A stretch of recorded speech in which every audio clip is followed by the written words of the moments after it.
On a cold November night in 1975, a ship once hailed as the largest freighter on the lakes vanished into the dark waters of Lake Superior without a single distress call. I see it going right across my deck here now. She was the Edmund Fitzgerald, the most celebrated and one of the safest freighters of her time. Strong, state-of-the-art, and commanded by one of the most experienced captains on the lakes. Yet in one violent storm she and her 29-man crew disappeared without a trace. What brought down this mighty ship? Was it rogue waves, a hidden reef, or something deep within the Fitzgerald herself? 50 years later, and the legend lives on. The mystery remains. This is the story of her life, her loss, and the men who never came. This is the wreck of the Edmund Fitzgerald, the full story on Part-Time Explorer. Music. Applause.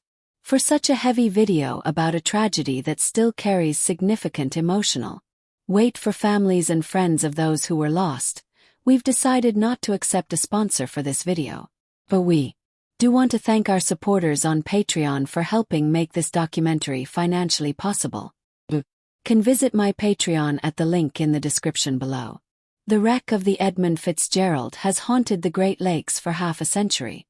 2025 marks the 50th anniversary of when she was lost. And with that, we look back not only on the mystery of her loss, but at the world that she belonged. A world of steel giants, treacherous waters, and the men who tamed them. The 50 years since she was lost, countless theories have been suggested as to why she went down. But none can be proven. No matter how heated the debates, we simply don't know how this behemoth vanished. But we're going to look at this wreck closely, relying on experts who have studied this wreck since the night the ship went down. My name is Frederick Stonehouse. I am a maritime historian. I taught maritime history at Northern Michigan University, and have authored a somewhat north of 30 different publications that deal with maritime history either on the Great Lakes or open ocean. Fred Stonehouse has researched the ship extensively for 50 years and has been involved in every single expedition to the wreck to some degree. We're also working with a unique digital model to enhance the animations that we frequently work with on these projects. The base of our Edmund Fitzgerald model was made by engineering students at Clemson University under the guidance of programming wizard Jerry Tessendorf. I developed something that these days the buzzword for it is a digital twin that sort of simulates environments. We finished off the model and will be giving back our complete asset to the university as a thank you for their help. Music. You cannot look closely at the Edmund Fitzgerald without traveling to her physically. Whitefish Point, Michigan, is the closest spot to where she went down and is home to the Great Lakes Shipwreck Museum. The museum has generously opened up their collection and materials to us. With these factors, and our crew's general expertise in maritime history, we're taking a new look at the wreck of the Edmund Fitzgerald. To understand the Fitzgerald, we must first understand the stage that she sailed upon. The Great Lakes are inland seas, vast stretches of fresh water, where storms rise with the fury of oceans. Waves here break with the same power as those on the Atlantic or the Pacific, and those who sail them know that November brings the most violent tempests of all. The lakes are a highway of industry transporting goods and raw material long distances between factory ports in the United States and Canada. Our story begins in the 1950s with the dream of opening these Great Lakes to the rest of the world. At the time, the Great St. Lawrence Seaway was under construction. Now, this project had been talked about for decades but was finally underway and nearing completion by 1957. This large project was a series of canals and channels that enabled large, deep-draft vessels to travel between the Great Lakes and the St. Lawrence River, which would then link the lakes to the Atlantic Ocean. In the 1950s, the construction of the Edmund Fitzgerald Northwestern Mutual Life Insurance Company of Milwaukee some music at them and gave them a whistle salute.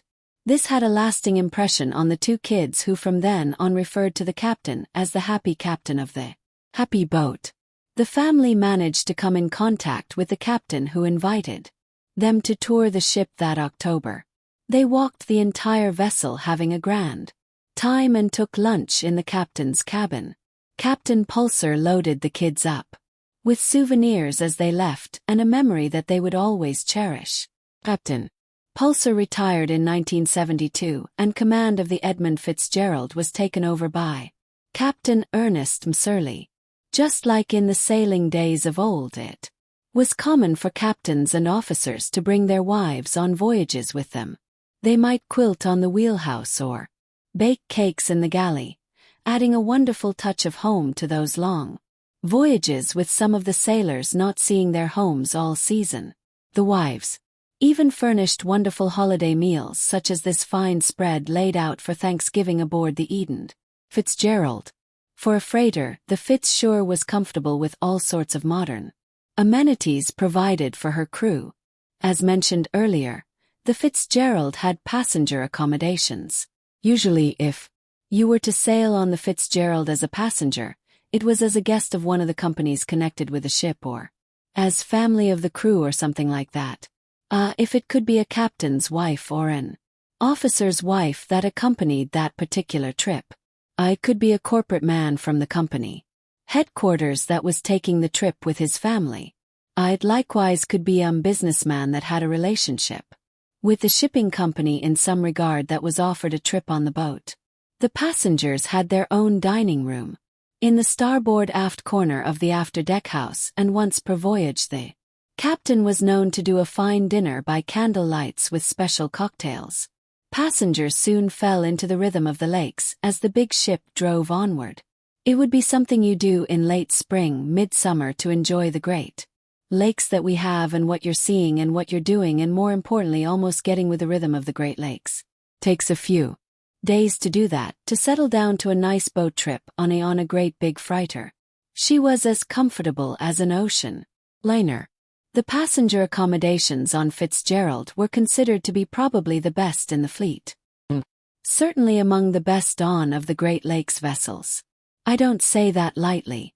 There were 135 vessels in the U.S. fleet, so the competition could be a little fierce for who had the best. It wasn't all celebrations and fine dining with the Edmund Fitzgerald, though. She had a few structural problems that were fixed during her winter layups. She also bumped into the walls of the Soo locks a few times and once grounded. In another incident, she collided with the freighter Ocealaga, sustaining minor damage. Seems that every recorded incident during the ship's early career happened at or near Soo locks. But these incidents are insignificant to a ship like the Fitzgerald. If compared to driving a car, they might be a crack in a windshield or a flat tire. Easily fixed and not really a concern. In fact, the Fitzgerald was known as one of the safest ships on the lakes, winning awards for being well run and working without a single incident that resulted in injury during her first several years of service. The ship set record after record, regularly besting its own records for heaviest cargo carried on the Great Lakes, most cargo carried during the season, and fastest voyages, in addition to its safety record. Fitzgerald was the triumphant hero of the Great Lakes, the MVP, a ship that sailors truly served on with pride. I don't make these sweeping claims lightly, to boost the ship's status or to add drama to the tale.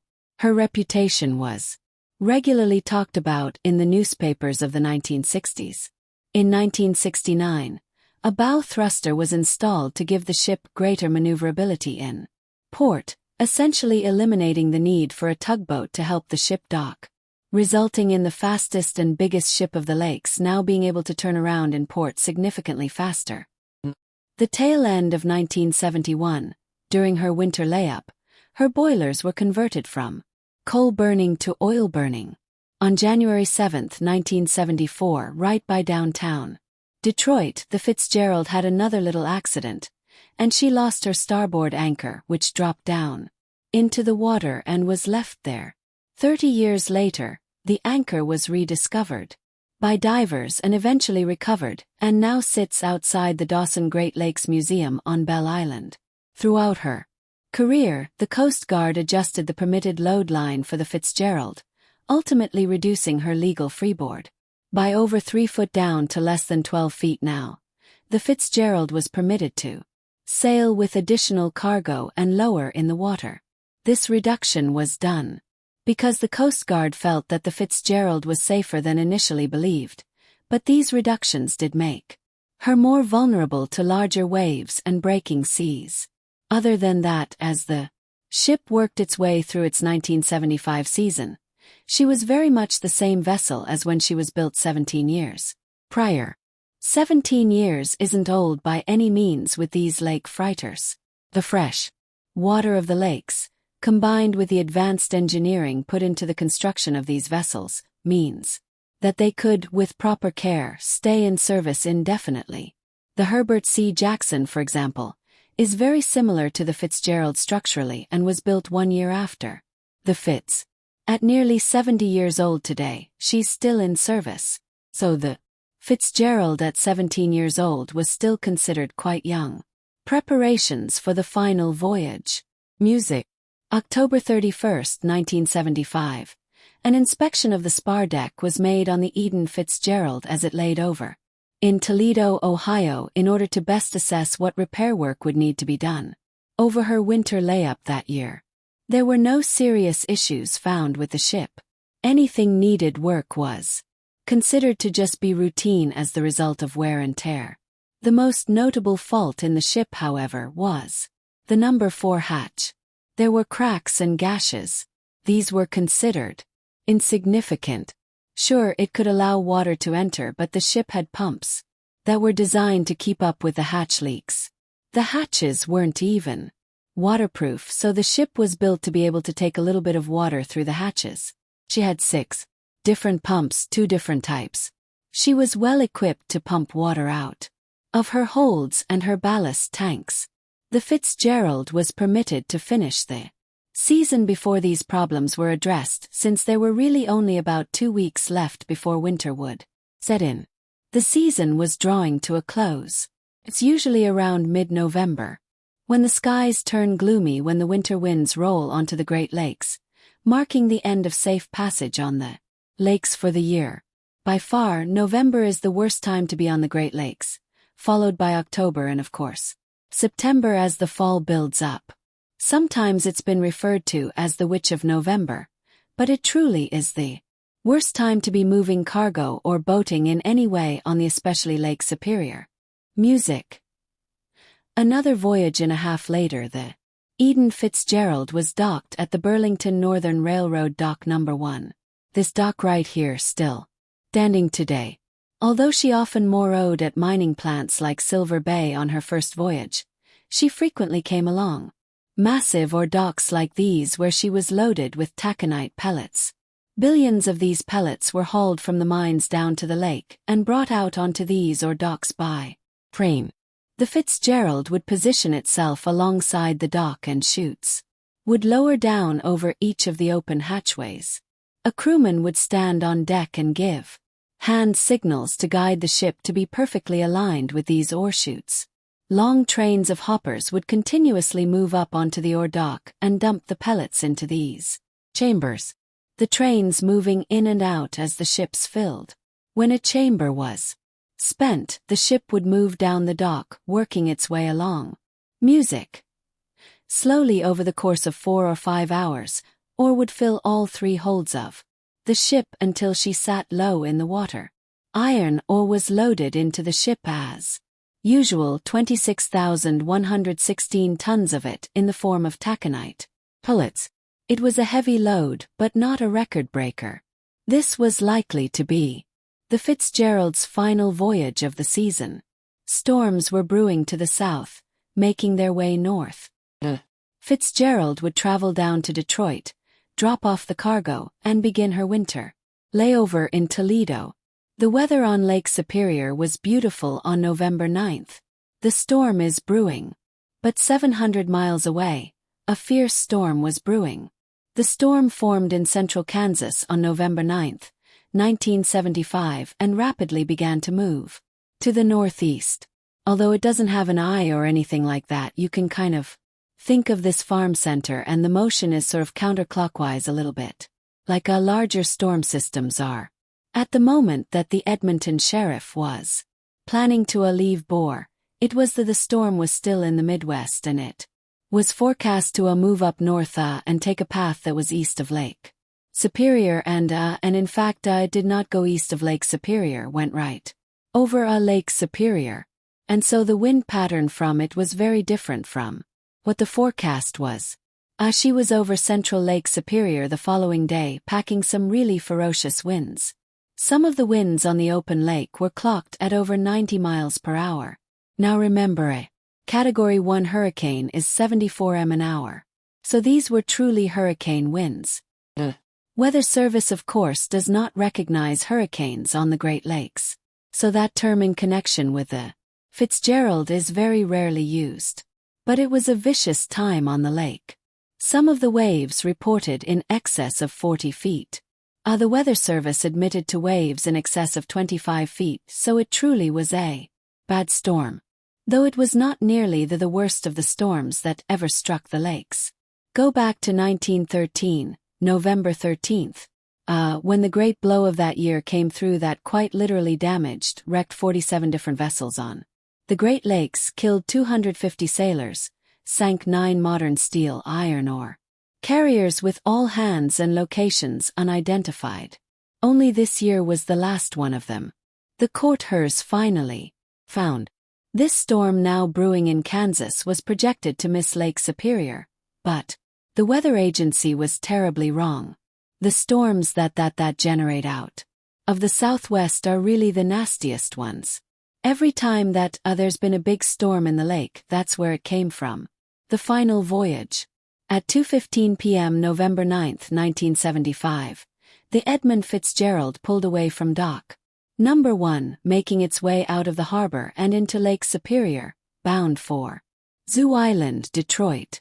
Music. No passengers for this voyage, but her crew was made up of 29 men. No one on board would be seen alive again. The best testimony of the following tale comes from the closest witnesses to the story. The crew of the freighter Arthur M. Anderson. The captain of the Anderson was Bernie Cooper, on watch with his officers in the wheelhouse. An often overlooked detail of this voyage is that there actually is a woman on board the Anderson as well. The chief engineer's wife was making a trip, and she spent about 6 hours with her life jacket on in an all-hallway 'cause the seas were so big. Around this time, the Anderson had just left Two Harbors, Minnesota, carrying a load of taconite pellets bound for Gary, Indiana, which means the ship would follow the exact same route as the Fitzgerald for most of the way at least. When we left, it was the most beautiful day you ever saw in your life. She steamed into the lake and soon spotted the Fitzgerald about 15 miles ahead of her as the day was ending. At about 7 p.m. that evening, the first warning of gale force winds was issued as a storm was approaching. Whenever you start to get gale warnings, the word goes around the ship. We call all the galley, we call the engineers, and you send your forward end crew on to dog everything down to make sure everything is tight. You check your clamps on your deck. Captain Cooper of the Arthur M. Anderson got on his radio and called the Eden Fitzgerald to establish contact and discuss these weather warnings. Throughout the night, the weather deteriorated. Winds intensified to 52 knots, officially storm force winds, and wave heights were reaching 10 feet, nearly cresting over the Fitzgerald's decks. Around 2 a.m., Captain Cooper radioed the Fitzgerald to once more discuss the weather and determine the best course of action. Usually, the American freighters sailed along the southern route through Lake Superior, the fastest channel between Superior and the Soo Locks of Sault Ste. Marie. However, they were more exposed to the weather down there. There was a longer but more sheltered route to the north, which would eventually take them into Canadian waters. After a brief discussion, Captains Cooper and Surley agreed the northern longer route was the best option given the weather warnings. The two vessels adjusted course. There must have been a concern among the crews. The Fitzgerald picked up speed and began pulling away from the Anderson, hoping to stay ahead of the weather. The Anderson was only able to keep pace by cutting corners off of their course, but she was still falling behind. The waves pounded the two ships, steaming forward in the darkness. Dawn broke with the ships still on their rough course. The wind subsided throughout the morning, but the waves persisted. Between 1 and 2 in the afternoon, the two vessels passed Misshapicotten Island, near the Canadian shore of the eastern side of the lake, steaming south-southeast, towards the Sioux Locks, still over a 100 m ahead. The storm had calmed significantly, but it was expected to regain strength shortly with winds coming from the west. Before the ships would reach the Sioux Locks, they'd enter a more sheltered part of the lake called Whitefish Bay, defined by a large peninsula jutting into Lake Superior called Whitefish Point. So just around this point is Whitefish Bay, and that was a very common shelter for storms because the whole peninsula of Whitefish Point protects the bay over there. The storms come up from this way, and the land mass sort of provides a bit of a shelter or a shield from that. If the ships could at least round Whitefish Point Peninsula into the shelter of the bay, they'd be able to bunker down and weather the storm. They just had 90 m to go. Captain Cooper once more called the Fitzgerald on the radio and spoke with Captain Surley. Cooper reported that he'd be shifting his ship so